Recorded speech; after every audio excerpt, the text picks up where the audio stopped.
Hey, what's up, everyone? Today we're taking a look at what would have been a really cool promo poster for Sword of the Jedi, but unfortunately none were ever produced because the book was canceled. 10 years ago today, the Sword of the Jedi trilogy by Christie Golden was announced at Star Wars Celebration 6. We have yet to get this book. Moreover, we've been gaslighted at every turn about just to what degree it was completed. Christie Golden herself, to her credit, has to keep some of her cards close to her chest about just how far along it had gotten, but based on everything we knew about when it was ultimately intended to be published, it surely should have been much further ahead than what she's maintained post-decanonization about how it effectively barely even got past the outline stage. And that's understandable, and I don't think we should take that out on Christie Golden as an author.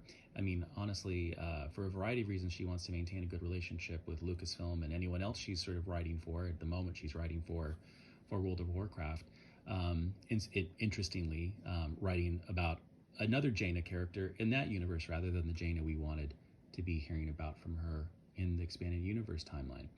But as an author, she wants to maintain good relationships with a potential future sort of employer, Lucasfilm, if new opportunities emerge. As a matter of fact, she's written for the new canon in a way that I think very cruelly actually sort of used cover art that basically, in my opinion, was adapted from the original Sword of the Jedi cover art. A very unfortunate sort of slap in the face. But Christie Golden also isn't really probably free to provide much insight about what the story really ultimately sort of would have contained, for a variety of reasons, including sort of just for her own self-interest. If there were any really cool ideas she thought might go into that book, she could actually work them into her World of Warcraft writing and any other work she might do in the future. But it's a shame we never got it. There's a new petition going around to pressure Lucasfilm to release whatever it is that they have of whatever it was that was completed for the Sword of the Jedi trilogy. I'm normally a bit sort of indifferent to petitions. They're pretty low cost to sign up for, which is what I ultimately think makes them pretty ineffectual as sort of like, vehicles of social change. I also think that even though all of the licensees want Legends to continue along a parallel path in the new canon, they recognize the growing aggregate demand for more content set in that universe. And it's also true that it's just leaving money on the table.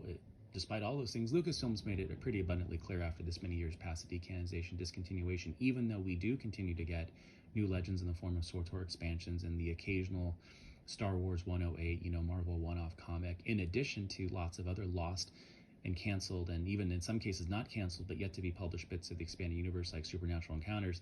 Despite all of this, Lucasfilm's made it abundantly clear that, I don't know, they're just not interested in pandering to us. They're apparently very comfortable with the ceiling over how much money they can make from the Star Wars fandom, right? They just don't care about our money right now. It's one reason why, for instance, the Twin Suns Foundation has to go out and raise money for billboards to convince Lucasfilm that we're ready to spend more money. We've actually spent money to tell Lucasfilm that we're ready to spend even more money if they just give us things to actually spend that money on.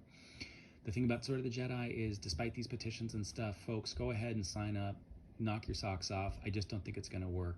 I ultimately think, too, frankly, that at this point, I've adopted a bit of an ideological stance around Sword of the Jedi.